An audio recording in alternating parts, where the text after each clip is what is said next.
town. We'll spotlight these two listings today on the I Love Seville show.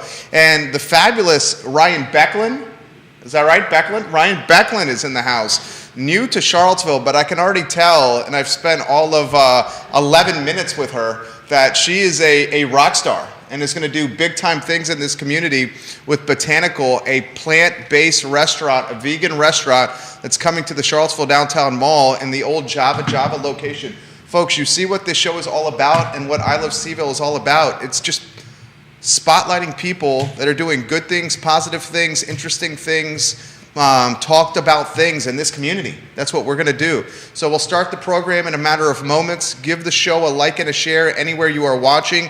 Scott Aaronworth is watching right now in Virginia Beach. He's the king of Virginia Beach, our moniker that we've given him. Ryan, interestingly, the biggest foodie in Charlottesville is this guy, Scott Aaronworth, an Esquire in Virginia Beach, who takes foodcations.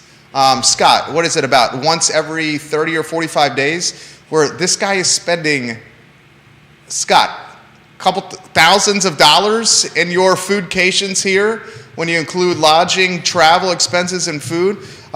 So Scott, get ready to meet a restaurant that when you come next time, you are undoubtedly going to try. Welcome Richmond, Virginia to the program, Short Pump to the program, Lexington, Virginia to the program, McLean, Arlington, welcome to the program, Baltimore, welcome to the program, Hendersonville, North Carolina, hello, thank you for joining us, Raleigh, hello, thank you for joining us. Our friends in Nashville, welcome to the program. A lot of folks already with questions for Tim and the Shamrock Road listings. Great. I see that. Great. He's ready to answer them. You know, the price, I'm going to say this to start here before we get to the show and the camera's on.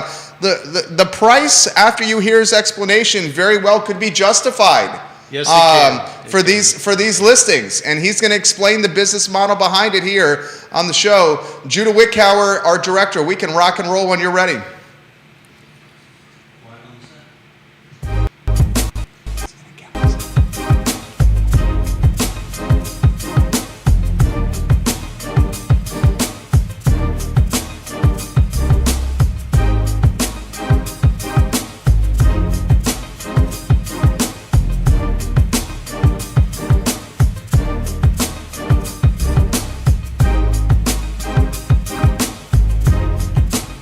Guys, good Friday afternoon. My name is Jerry Miller, and welcome to the I Love Seville show. Thank you kindly for joining us on just a glorious day to be alive here in Charlottesville and in Central Virginia.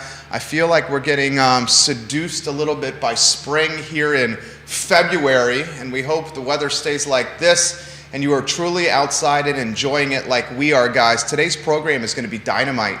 I mean, just absolutely dynamite. Not only do we have a fabulous entrepreneur in Ryan Becklin about to join us, she is amazing, and her business, I think, is going to crush it. Botanical, a plant-based vegan restaurant that's coming on the downtown mall in the old Java location. Get ready and giddy up to meet Ryan Becklin and this fantastic business model. But in a matter of 90 seconds, we're going to introduce you to Tim Grossman.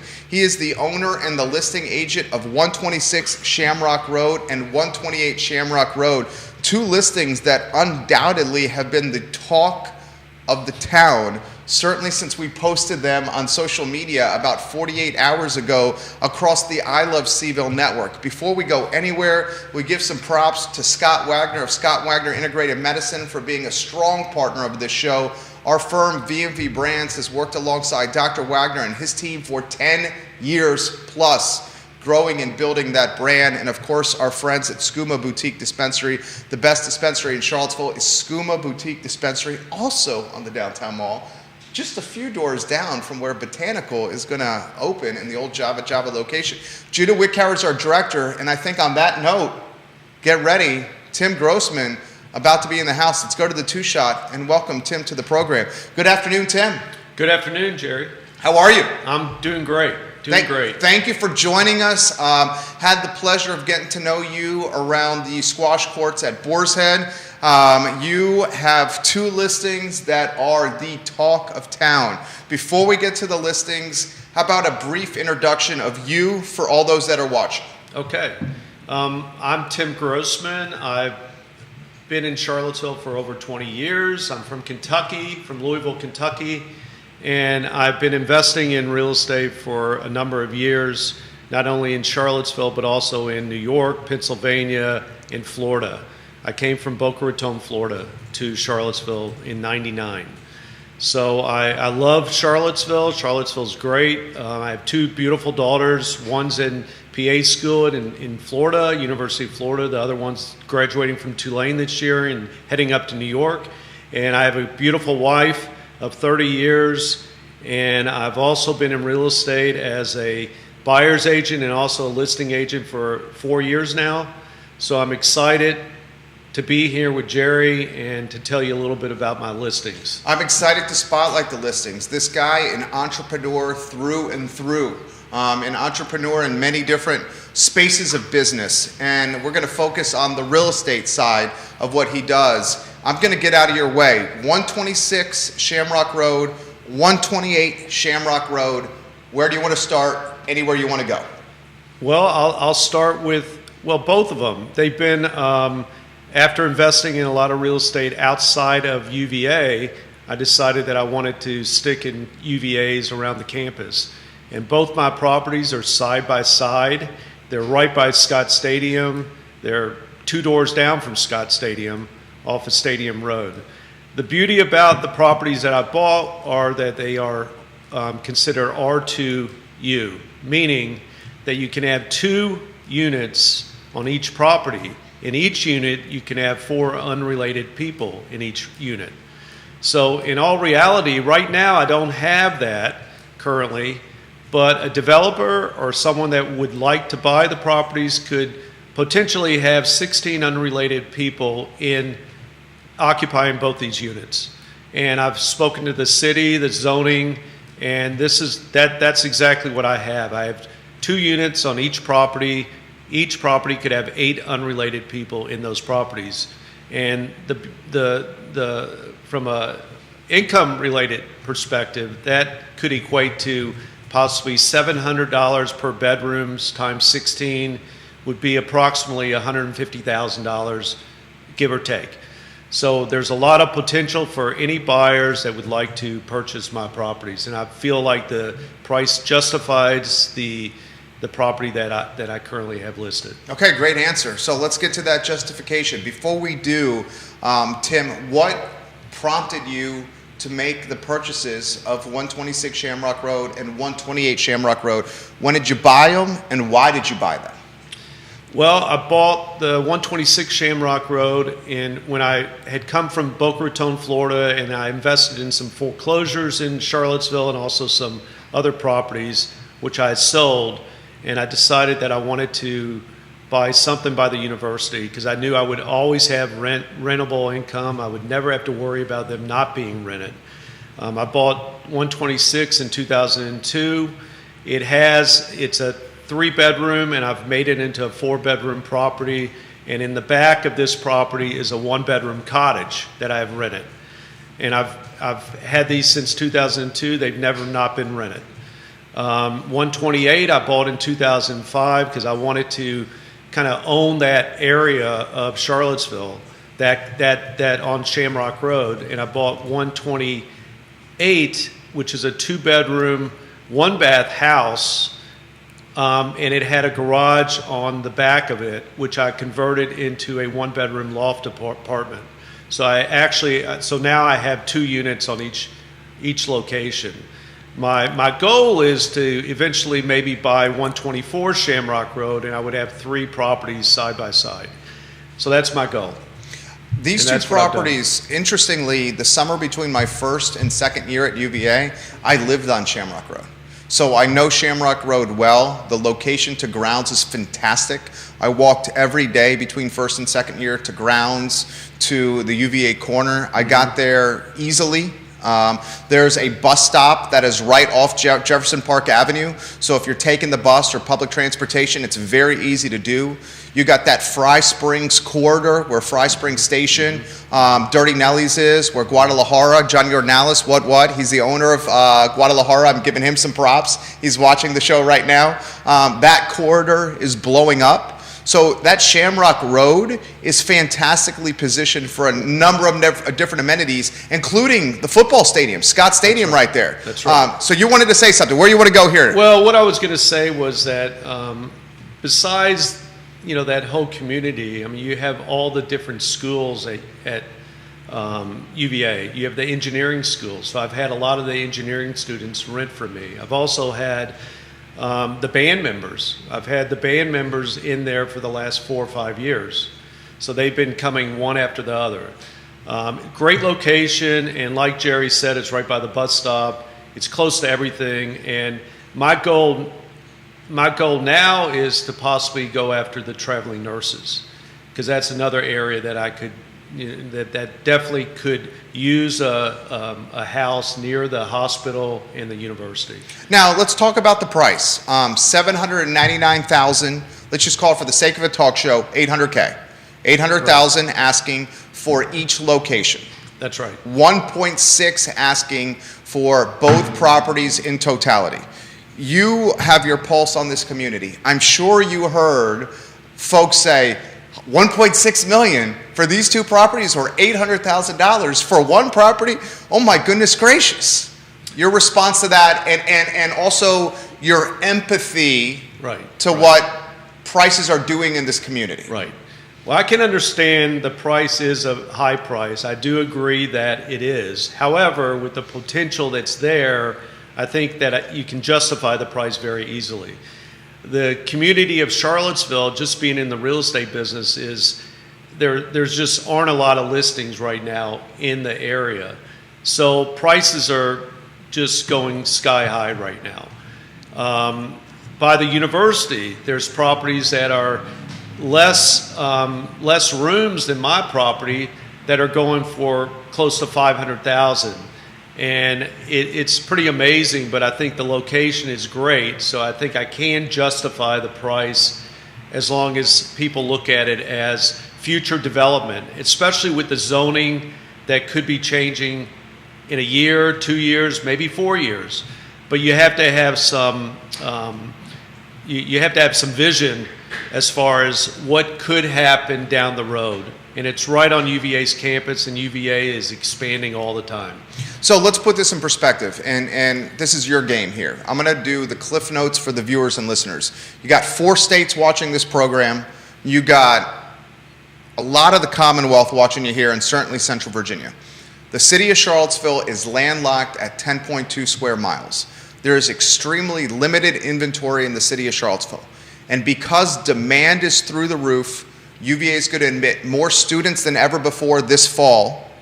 UVA is hiring more people to service those students that they're admitting more than ever before this fall. Prices for real estate are going through the roof. Through the roof. Right now, you can safely and legitimately say pricing for housing in the city of Charlottesville is at its all-time high. That's a fact. So government is considering upzoning the city 10.2 square miles. And the plan on paper is to allow homeowners more autonomy with their housing.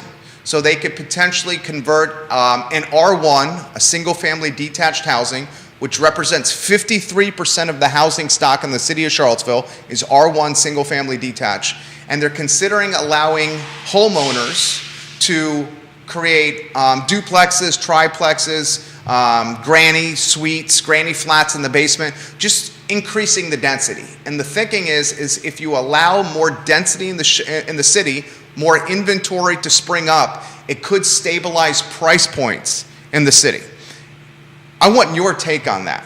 My take is maybe the opposite, and I'm a free market guy. My take is if you create more density in the city, then you are potentially allowing homes to be either bulldozed or remodeled and repositioned in ways that rental income could be 2, 3, 4x from a monthly rent standpoint.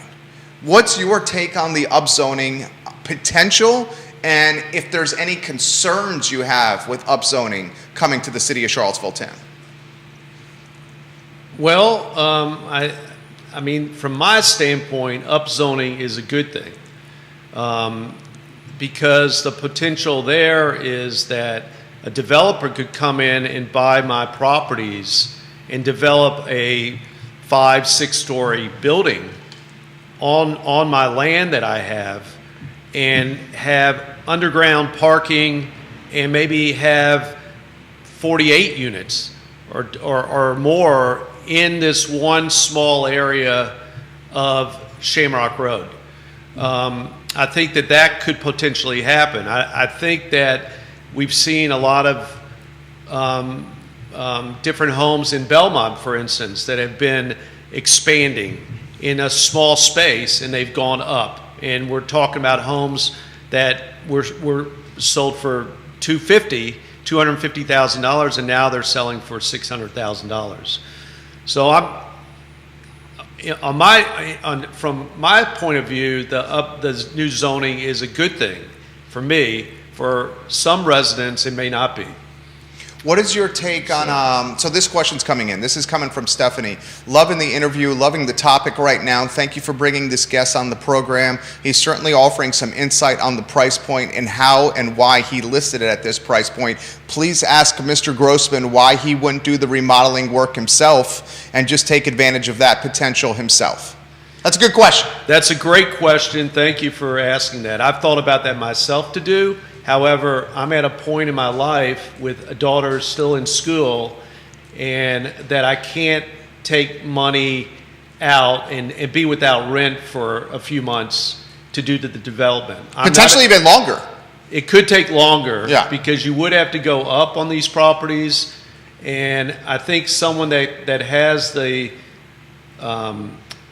skill set, and also the pocketbook that can do that. I don't have that. I mean, I've thought about this a number of times, and I know that I could do it, but it's something that I really haven't been able to do at this time. And that's why I've decided to put these houses up on the market to see what someone might be able to bring to the table for me. Joanne Mackey watching in Keswick. We've dubbed her the Queen of Keswick. Neil Williamson from the Free Enterprise Forum is watching the program. We've dubbed him the King of Content. He says more housing everywhere for everyone. He's watching the show. 5 states watching Tim Grossman right now on the I Love Seville show. We're talking Shamrock Road. Ryan Becklin joins us in about 9-10 minutes here to Spotlight Botanical.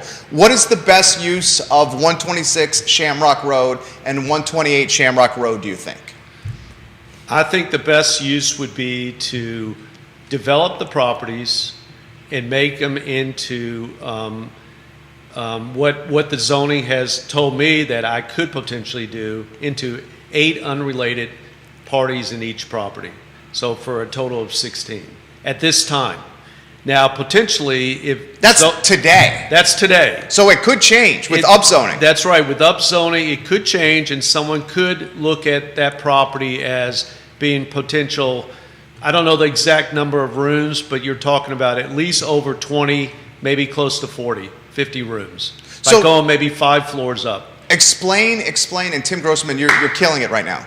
You're doing a hell of a job right now. I hope so. You're doing a great job. So. Explain to the community how the upzoning potential should be factored into price point, into listing price point. Explain how that works for everyone. Because that may help potentially alleviate sticker shock when you see $800,000 asking for a home that's, 82 years old and 850 square feet. Well, okay, right. So for right now, at 16 unrelated people, you could get 16 rents. And that, Jerry and I figured it out, is about $144,000 based on the average rental in Charlottesville on UVA's campus is about $700 a room. The potential, if upzoning takes place, is it could be anywhere from 20 up to 40 individual units in each in a building. So if you calculate 700 times 40, potentially you could get quite a bit of money per year out of one building, one apartment building, let's say. 700 times 40, to put it in perspective, is $28,000 a month in rent. Right. You times that by 12 months in a calendar year, and your rent roll is $336,000 over a calendar year. So why and how he's justifying his list price is not only current rent rolls, but potential rent rolls. Yes, so he's yes. not just pulling a number out of his hat, he's basing it on literally empirical evidence and data. No, Jerry, I'm a numbers guy, just like you, I can see. And that's what I've done. I'm a numbers guy. It goes through my head all the time. If I had this kind of money, what could I do to my properties? So if I had to hold on to my properties, there is a chance that I may do exactly what I'm proposing someone else do right now, if I could make it work. So does Tim Grossman 25 years ago maybe keep the properties and develop them himself? This is pre-daughters and pre-college overhead, and I know you love your beautiful daughters. That's right. I love my daughters. I love them. I give them everything I can. And yes, 25 years ago, if I didn't have any daughters, I didn't have a family to support, I think easily I would have developed it by now. I would have easily developed it. I think the potential is there, and it's just a great property. I love it too. I mean, during football games, I get 30 cars parking on my lots every game. So it's a great potential. It's fun, and I just love what I do. And also to speak to what he's about, those 30 cars he gets on the lot, he shares that revenue with his tenants. Yes, I do. With my one tenant. With your one tenant. That's been there 8 years. Yeah, that says something. Yeah. So more questions coming in. Can we get questions from the viewers and listeners? Sure. Okay, so this is from Wild Bill McKenzie in Charlottesville. He says, can this be consolidated into one huge property, potentially? Potentially could. With the upzoning, could definitely be potentially into one property. Naturally, you would have to go through the city, and that's something I've begun the process. I have names, but right now I haven't gone that far because upzoning is still in the works. This question from Joanne. Where's everyone going to park if the structure is built with the upzoning potential? That's a great question. And my thoughts are that the parking would be underground or it would be on the property below all the apartments above it. This question from Jonathan, who's watching in Richmond. Has he in fact underpriced the properties? Well, you know what? I'm open to any offers that come my way. I don't believe I've underpriced, but I may have with the potential with the upzoning. This question's coming in from Christopher, who's watching in New Kent County. Does he think that the city will offer resistance on upzoning? I think that I'm not sure. I know there are some residents that may be not wanting that to happen. I don't think they can. I think from what I understand, speaking to some people at the city, that it could take place in a year, it could take place in 2 years, it could take place in 4 years. I don't know. But they've already, I think the zoning has already taken place, all the different committee meetings have taken place. I think that everyone wants that to happen. So who's to say? I don't have a crystal ball, so I can't really tell you that for a fact. This question from Kelsey, who's watching in Arlington. Jerry, please relay your take from yesterday's show to your guest about the upzoning and how it could influence the community. So on yesterday's show, I said that the upzoning, and your property is a microcosm of what I was talking about yesterday, the upzoning potential could be so opportunistic to deep-pocketed remodelers or developers that they may, in fact, the deep-pocketed remodelers and developers scoop up the properties like this with the potential and then reshape them or reimagine them. And when they reshape them and reimagine them, they do it in a rental way that drives money to their bottom line because they're businessmen and businesswomen. And the upzoning could potentially backfire on what the city's trying to do from creating affordability and instead may create an ecosystem of very wealthy homeowners and very wealthy developers who are landlords that own rental property, and in essence, pitching out that middle class or working class price point. What are your thoughts on that? It's a good question. It could potentially do that, but I think where these properties are located by the university, I don't think that there's that much to worry about. I'm looking at pretty much by upzoning would bring more student housing to this property, and most students want to be on the grounds, or they want to be right by the stadium or close to the engineering school and all the other schools on campus. That's a good take. So you're thinking that if you create more student housing, then students will have more places to live, which then could potentially open up more housing stock for locals. That's right. Right. That's what you're thinking? I'm thinking that. And you had brought up the fact that UVA's increasing their enrollment. So there's going to be a need for more student housing, and or for grad students, or for traveling nurses. I mean, the potential is there for these properties to take in, whomever wants to be on campus or close to the hospital.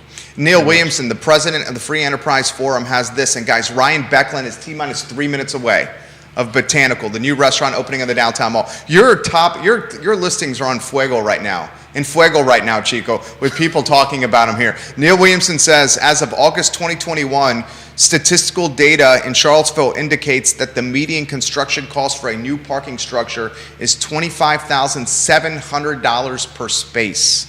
So that speaks to what you're saying, where like whoever makes these purchases is going to have to not only have deep pockets, right, but some patience, because this is not going to be over the night type of light switch fix. It won't be. And they're also going to have maybe some institutional knowledge or institutional memory of the building permit process and how things work at City Hall. Your thoughts on all that? My thoughts are absolutely. I don't know everything about development, and I mean, I must say I'm a novice investor as far as real estate goes when I first started, but I just feel like I love my properties. I love being a landlord. So I think that anyone that were to buy these properties would just be happy to have them, because of the location and everything about them. Tell me about the instinct that you had to make these purchases.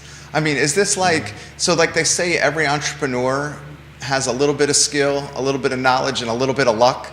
I mean, dude, you bought 2 fantastic properties at an incredible price point, and now people are putting on social media, is there a mine of gold under 126 Shamrock Road and 128 Shamrock Road? That's literally what they're posting right now. Well, I think my eyes were always open to new things. I am an entrepreneur, and real estate was the best thing that I thought of.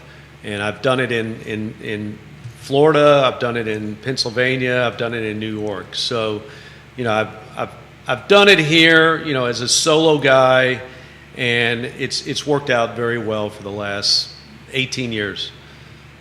Why don't we close with a message for the community? Anywhere you want to go. You killed it. We went 30 minutes. Was that not easy? That was easy. That was easy, right? I was a little nervous on air. But you did a hell of a job. Thank you. A hell of a job.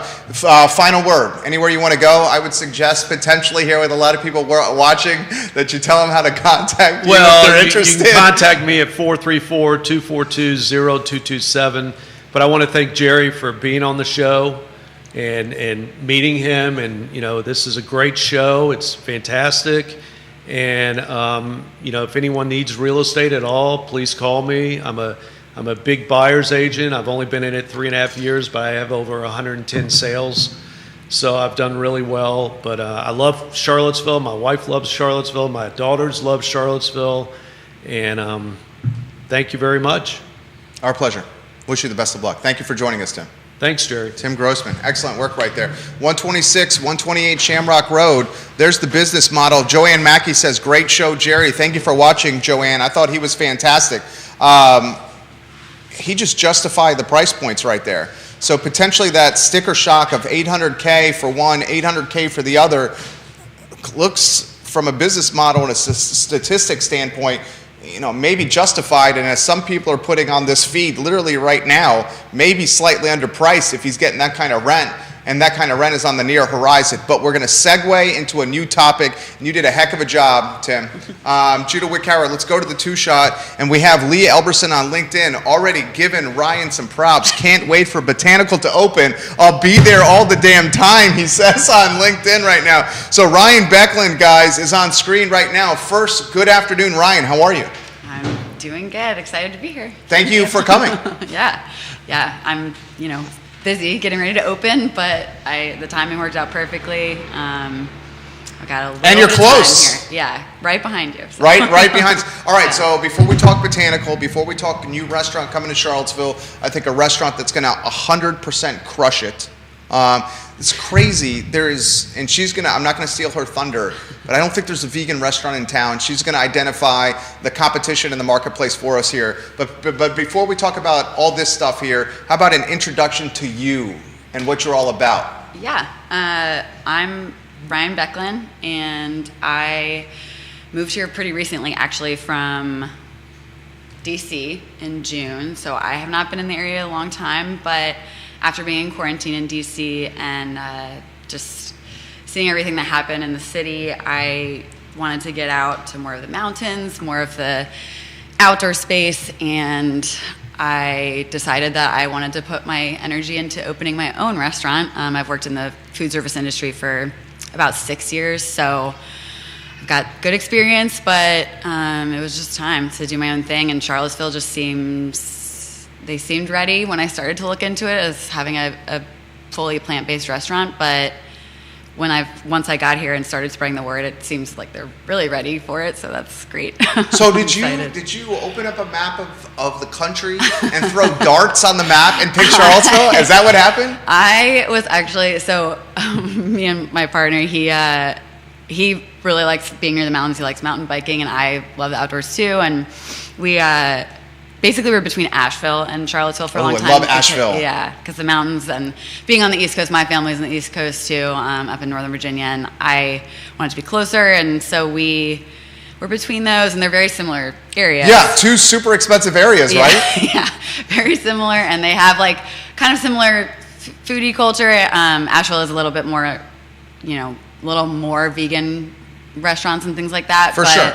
It's just, Asheville's just kind of inaccessible. It's really hard to get to, and that was the main deterrent for us. Charlottesville, the location's just great. It's easy to get to everything, and that was basically the main. We have a couple good friends too who live here. That helped. Awesome. So you picked Charlottesville. We're lucky to have you here, and you're going to open Botanical. Yeah. The show is yours. Spotlight Botanical and what it's all about. Yeah. So the timing has just worked out well. When I moved here in the summer, I started to look for just open leasing and all of that, and it took a few months to find a good spot, but I worked with Stu Rifkin, who knows tons of restaurants. Stu's come on the show. Yeah. He knows the restaurant, and all the buildings here so well, and he helped me find what was Java, and I went in and met the owners who were there. Masood and Bahar are great. They're so sweet and were so nice, and they were just ready to retire. So the timing of that was great. I was very excited that that space on the mall opened up, because the mall is obviously prime time. The for heartbeat. Everything. Yeah, and I got to get into that space pretty quickly. So I've been in there since October, and I have just been painting a bunch, updating the space, getting it ready, bringing a lot of plants in, which is definitely part of my brand, is that I obviously like plants a lot, and I just wanted to bring something that was unique to the area. I mean, all of my restaurant experience is running a vegan restaurant in the past, so that's where my expertise lies, that's what my knowledge is, and that's really what drives Botanical and what has driven me in the past is not really owning a restaurant specifically. It's more so just all of the reasoning for being vegan. That's the main push for for everything. And I hope that Botanical can be the kind of place where it's, the food's just so good that people don't even really realize it's vegan.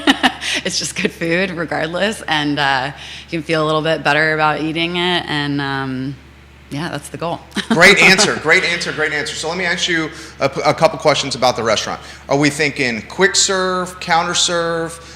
What's the menu going to be like? If you can highlight some hot items that you're planning.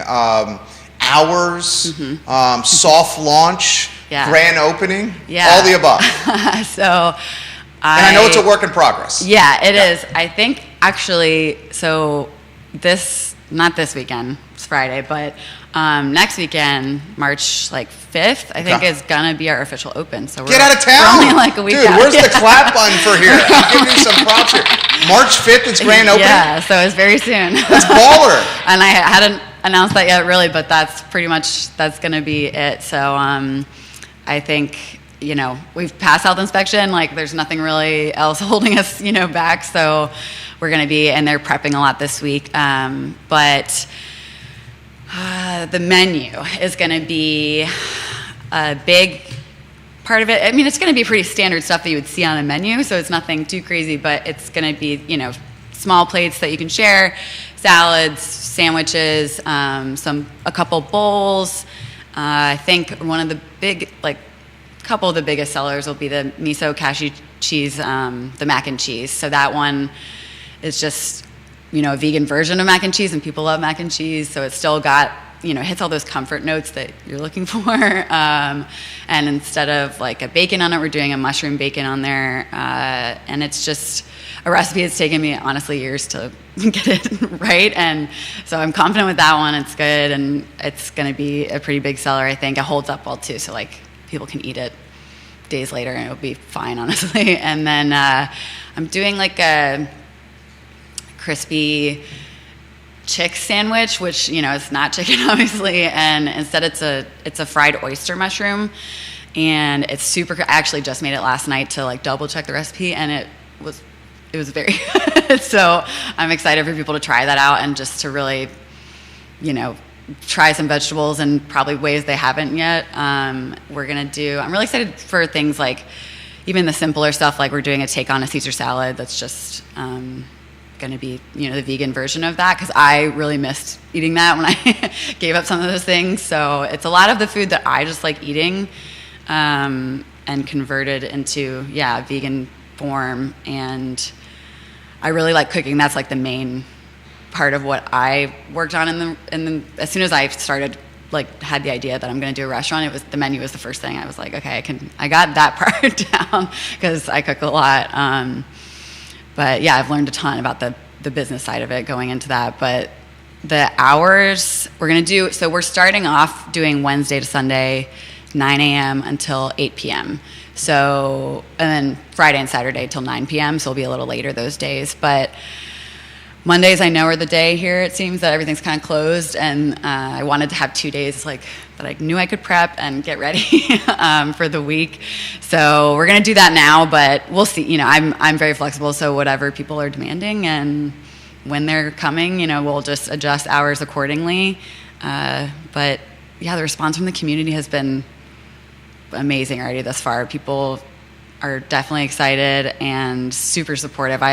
It's really nice coming from somewhere like DC, where there's really no community there, to somewhere like here, and even anywhere else that I've lived that is a smaller town.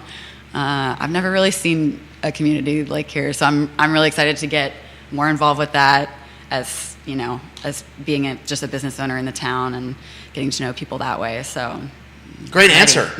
Great answer. Can you cut that into a highlight reel and drop that in the Google Drive, so we can start with my question and her answer, because I thought that really snapshotted what's on the horizon for Botanical. All right, so how's the labor going to work? I mean, we have a lot of restaurateurs on the show. They watch the show, they comment on the show, and the labor shortage is something that's very concerning. Yeah. Also, the second thing that folks chatter about is the inflation piece. Mm-hmm. It's cost of goods are going up through the roof. Those topics to you. Mm-hmm.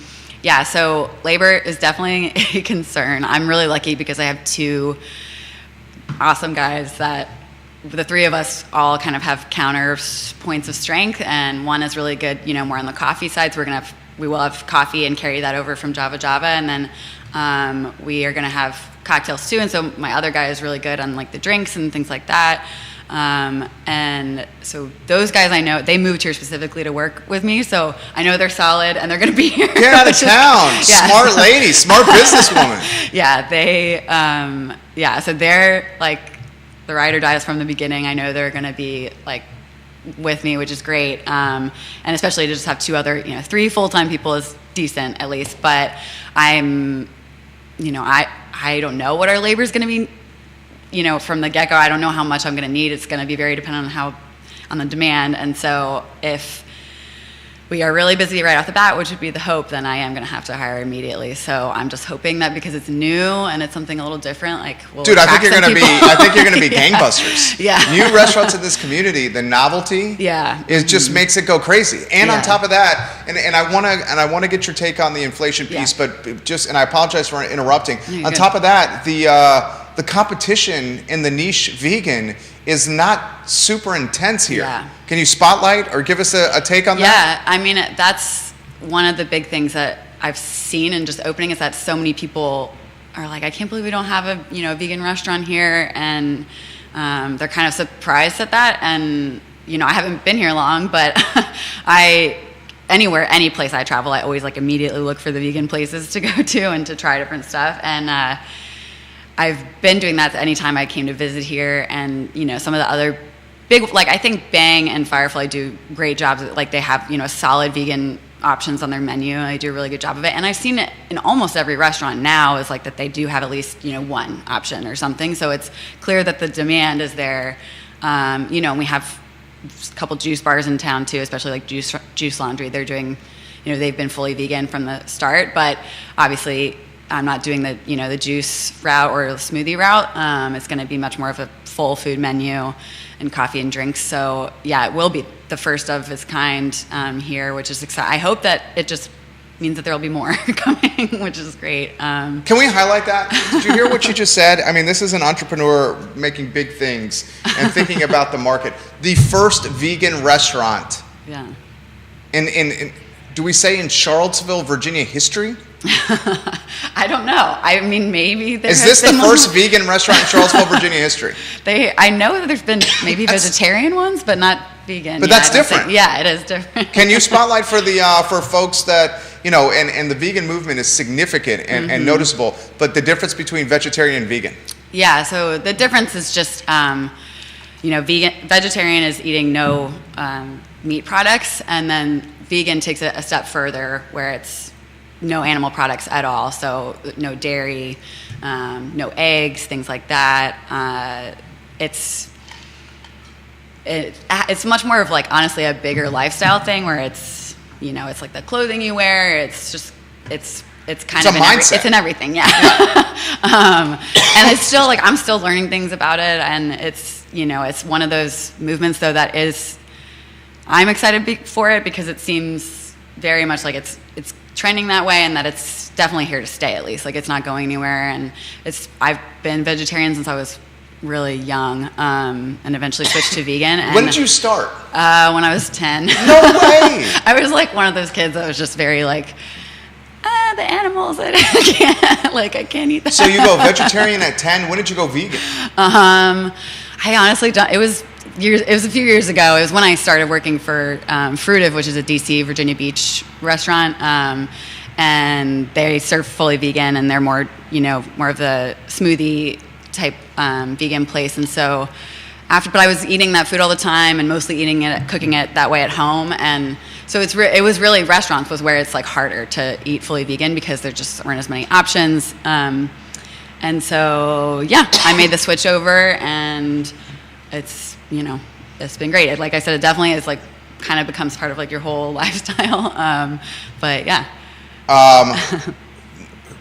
I count 8 different people asking about booze at your restaurant here. Will there be booze? There will be. Okay. Yeah, the ABC license is like the last thing I am doing, but I just sent them the health permit, so like, if we don't have it right when we open, like it'll be, in the week or two, I'm sure, after that, but we're definitely going to have alcohol.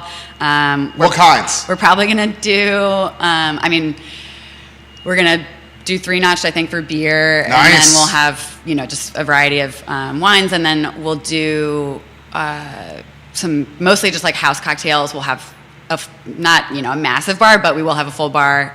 So we're going to be doing some cocktails there. And I'm trying to partner with like as many local people as I possibly can. So I have a bunch of different, the staples that are around here, but Vitae, I'm sure we'll be doing some of their spirits and like Vitae spirits. Yeah. Very nice. Yeah, and like I said, 3-notched, and then with the food, there's just a bunch of different local brands that we're partnering with. But yeah, we'll definitely have alcohol. That was like, a big thing coming here. I was like, people will want to come and eat the food more if we have some fun. Can I highlight some amazing things that are happening for this businesswoman?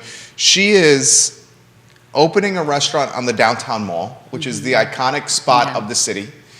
Very few and rare and far between are you able to find a restaurant on the downtown mall. Okay, because that's where all restaurateurs, a lot of them want to go. Yeah. She found one. She is doing it in March at a time when the pandemic seems to be behind us. Yeah, certainly hopefully. when mandates are being lifted and COVID confidence is a real thing right now. She is doing it right before Fridays After 5 starts, the concert series that sends 10 to 15,000 people to downtown Charlottesville, which is a 10-second walk from her restaurant where it's about to start. She is doing a business model that is the first of its kind in the history of the community. She is bringing a track record of experience and success from her time in DC running a vegan restaurant. She lives the lifestyle herself. She's bringing labor from a different market to serve and work at the business she's doing. Dude, Ryan, you got like a lot of freaking things going for you here. Well, yeah, when you put it like that, I guess there are a lot of things. I mean, have you thought about all this? I mean, I know you have. I have not thought that much into it.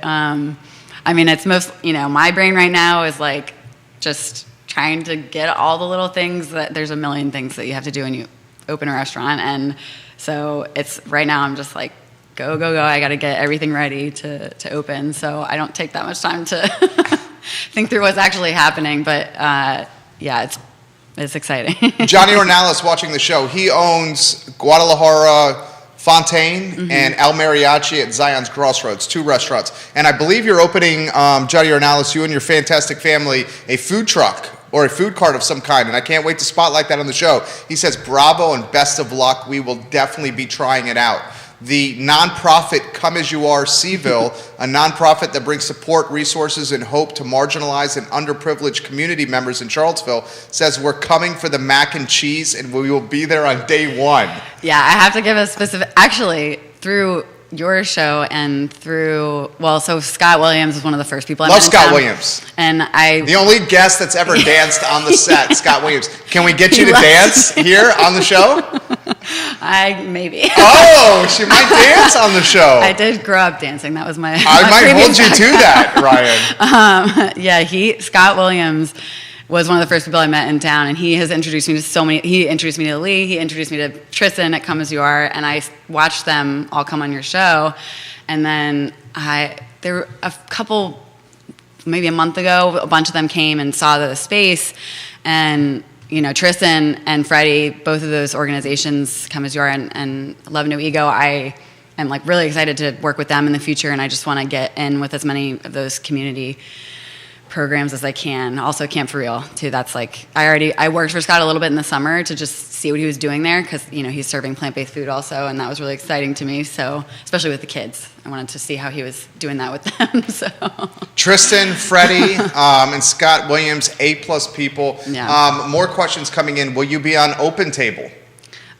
So we actually I skipped over that question that you asked, but we will be just basically fast casual, it's going to be ordering at the register, and then you just get a number to your table. And so we're not going to do any reservations as of yet. I mean, if it gets out of hand, then we may have to switch to something like that. But it's much more like cafe style, and your food's still going to be brought out to you, things like that. But which is smart because you have less labor. Exactly. Yeah, I was nervous to rely too much on front of house staff and all that, and it's not my background, so I was like, that would be a whole separate thing I have to learn. And so, yeah, I'm just keeping it simple and doing, through the register. And yeah, I think that should work well for the Colleen asked this question. She's watching in Culpeper. Colleen, you keep contributing to the show, and we're going to give you a moniker here like we have Joanne, the Queen of Keswick, and so many of other viewers and listeners. Colleen says, so what will her title or role be at the restaurant? Will she be the executive chef? Will she be greeting at the front of the house and seeing the customers as they come in? Will she be running the business? How will she be working within this company and business? It's a great question. It is a good question. It's a hard question. A lot of people have asked me, and I want to do all those things, but there's only one of you. Yeah. So initially, I think I will be doing heavily the cooking, because that's like, to me, that's, I want people to enjoy the food and to come back, and so I want to make sure it's, being executed the way I want it to be, and so I will probably be in the kitchen a lot in the beginning, but I also, I really want to see everyone coming in and get to talk to them, so I'm going to try to do both as much as I can. I specifically had a hole cut into the wall in the kitchen so that you can see into it, because I didn't want the kitchen closed off, because especially for me, I want to be able to, see everything going on. So we remodeled that little part of it, and that'll give me a little bit more like access to everything that's going on. But yeah, I think initially I'll be definitely doing more of the cooking, hopefully getting out into the restaurant as much as I can to meet everyone that's coming in. But the other two guys I have with me will be up there in the front a lot, and they're great too. So Spencer's watching in Belmont. Here's another really good question for you. Are you going to have partnerships for to-go food, where food can be delivered to us? Yeah, we're going to be pretty much on every delivery app. I mean, I think the only thing with that will be that they'll get shut off if it's like too busy and we just can't keep up with it. But but the goal is, we're using a point of sale system that automatically integrates with Toast, or it's Toast, and Toast is great. Yeah, it's the only restaurant one, so it's I'm excited to work with them, and then they integrate with DoorDash anyway, so definitely DoorDash, but all of the ones in town will be on there, because delivery and takeout definitely, the menu is kind of designed to be super takeout friendly, so it'll hold up well, get to you, in a good state, instead of I've seen a lot of bad ones in the past. So this one from Lee Elberson. We love you, Lee Elberson. Are you on vacation right now, Lee Elberson? He is. He's in Louisiana? He is, yeah. Are you enjoying Mardi Gras right now, Lee Elberson? So this shows you how impressed and impactful you will be in this community. Lee Elberson is in Louisiana watching you and offering support. He asked this: what is the difference between plant-based and a vegan diet? That's a good question, because a lot of people don't. Plant-based is a little bit of a broader term, and unfortunately, it's become such a popular catchphrase that it's used in like kind of outlandish ways now. But traditionally, it means more of like a whole foods plant-based diet, which is that you're eating vegan, but you're eating very minimally processed too. So the big ones are just like fruits, vegetables, seeds, legumes, grains. Whereas with vegan, you do have a lot more, especially now that there's so many options on the table for it. Like you can eat a lot of the meat substitutes, you can eat a lot of still the same junk food that someone who isn't vegan would eat, and you can eat a lot more processed stuff. So plant-based is supposed to be more, that whole foods type deal, and that's, why we use that phrase more instead of vegan, because I'm doing a lot of like from scratch single ingredients, so it's definitely a lot healthier than some other vegan food that you might come across, or any other food really for that matter. And yeah, the plant-based it's crazy to see how big it's become, because it used to be that no one knew what plant-based was, and people still don't quite capture it, but it's I've seen it on like cigarette advertisements now, which like technically they, I guess, are plant-based, but tobacco's plant. Yeah. So it's like it's being stretched now to like everything. Like it's to like a marketing mechanism. Yeah, I've heard it on detergent commercial. Like everyone uses it now because it's big. So that is great for us though, that it's that big. Here's a great question via DM, and it's from Dakota. Dakota, are you at Oxford Hills, the apartment complex? I believe you are. He says, great show per usual, Jerry. I especially liked the interview that you did with the landlord off Jefferson Park Avenue and Shamrock Road. Please ask your current guest what keeps her up at night, if anything does at all, with the business she's about to launch. And thanks, keep up the good work. Thank you, Dakota. What keeps you up at night? It hasn't been too bad yet, but I know it will be. I mean, money's always a big thing that, when you're a restaurant owner, restaurants in general are very risky, and keeping money flowing through there is something that I need to do in order to pay the vendors, pay my staff, all of that. So that's definitely always a concern. And, margins are just so tight in restaurants that you just have to always be really careful with everything. Other than that, it's probably just, when I have big things coming, like leading into the opening, I had health inspection or a lot of different inspections, stuff like that. So the night before that is usually a little bit scary, but but we're past all that now. So the open will be the big thing, and now probably I'll be, not sleeping well before the big opening, but that will be like more for excitement reasons. I mean, are you ready to not sleep for a long period of time down here? Yeah. I mean, I guess you have Monday and Tuesday. Yeah. Those days, I'm pretty sure I'll be in there prepping those days, but I'm definitely, after quarantine, where I didn't have to work quite as much, it is going to be an adjustment for me to get used to just being on the floor for like 12 hours a day. Well, everyone is wishing you the best of luck. Here's Kevin Higgins, who is the king of Greenwood. He routinely contributes to this program. He says this is a huge opportunity to connect with employers, to support employee wellness programs, to improve health and reduce employer health care costs. This restaurant could absolutely explode. Scott Aaronworth, we've dubbed him the king of Virginia Beach. I honestly think the biggest foodie in Charlottesville is an Esquire who lives in Virginia Beach. He comes every 90 days for a foodcation where he's spending thousands of dollars supporting local businesses and going on a food bender. He says, great luck to Ryan, and I cannot wait to try Botanical on my next trip to Charlottesville right here. Why don't we close on this? You are new to Charlottesville, and the town already seems to be completely embracing you and loving you. Yeah. I mean, what is that like? What does that like mean to you? It means a lot. It's been overwhelming in a good way.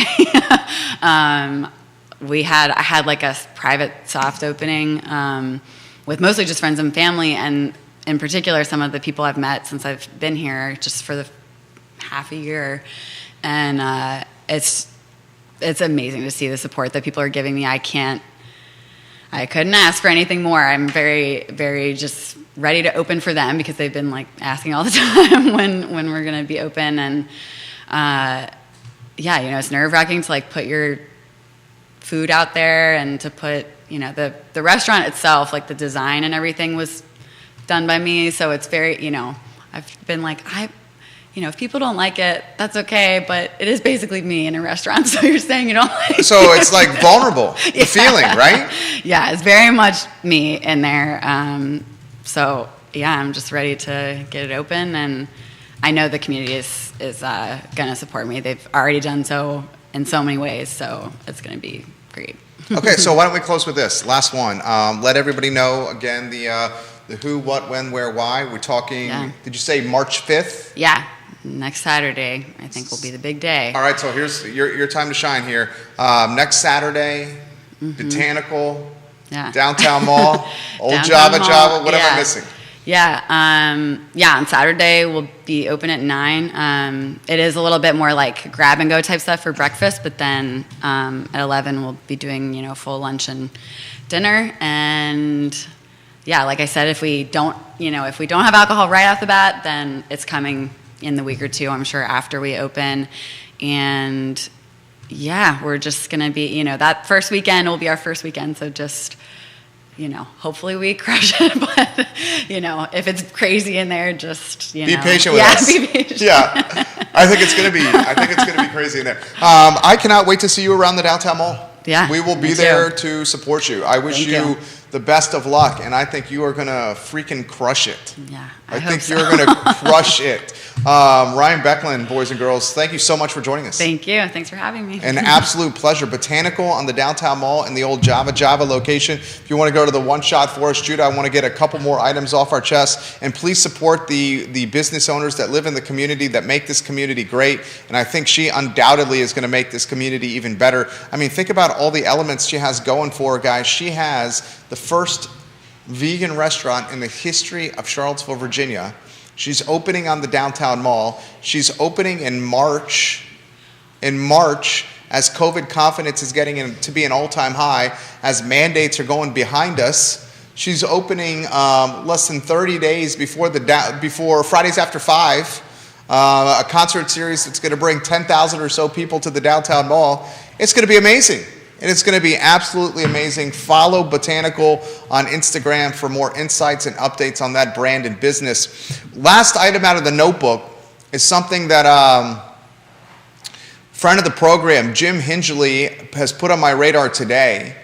This morning, folks, there was a chance for our leaders in Richmond, delegates, a handful of delegates, to push a sales tax forward of 1%. Now, this sales tax, we're in a Dillon Rule state, so Richmond, our delegates in Richmond have to approve it first, and then it goes to a referendum at the local level. And a referendum basically means residents of the community would have to vote yes or no to this sales tax increase. But there was a chance for a 1% sales tax increase to materialize in this community. A handful of delegates in Richmond, and to be exact, is it 4 of them? I'm looking at 4 Republicans killed the bill, allowing a bill that would have allowed Charlottesville voters a chance to approve a 1% sales tax for school construction. So here's the nitty-gritty. 4 Republicans in Richmond kept a bill from moving to the local level in a referendum type setting. A bill that would have said yay or nay for a 1% increase on sales taxes in the city of Charlottesville. That 1% revenue that would have come from increasing the sales tax would have been used directly to fund school construction or reconfiguration. Buford, Walker. It did not materialize. The revenue from this opportunity is now no more. So now, the likelihood of a 10-cent real estate tax rate increase will be prioritized even more. Buford, a $75 million school reconfiguration project. Walker, a $25 million school reconfiguration project. And this may be an unpopular opinion, should be now reimagined. If we do not have the option of increasing the sales tax 1.1%, which now we don't, it can't even be put up to a vote with Charlottesville residents. I believe it's fiscally irresponsible for local government to increase the Charlottesville real estate tax rate 10% to fund this project. Why I believe that is one simple and straightforward word: gentrification. If we increase the tax rate on real estate 10 cents, at the same time assessments have gone up 12% across the city, at the same time inflation is trending at 7% plus, and at the same time interest rates are going up, which they are, we will have a community that will exponentially get gentrified. And the whole point of school reconfiguration is to narrow or close the educational gap that widened during COVID. And I'll be straightforward and cut to the chase. Families that are resourced, have money, two-parent families, well-off families, school and education during COVID didn't change nearly as drastically as families that don't have money, are one-parent families, or have two parents that have to work massive hours around the clock to pay the bills. And as a result, under-resourced families, their children, their education was dramatically impacted during this pandemic. On paper, school reconfiguration sounds like a good idea. Let's help the under-resourced and underprivileged families, and let's raise them to the level of the resource families through reconfiguration. But what's being missed in the discussion is this. The project is going to take years to finish. The project will be funded through real estate tax rate increases. If the project takes years to finish, and the project will be funded by taxing homeowners even more of their disposable income, the families we're trying to serve today will be gentrified out of the community tomorrow. And the only families that will benefit from reconfiguration are the ones that can continue to afford to pay the taxes and live inside the community.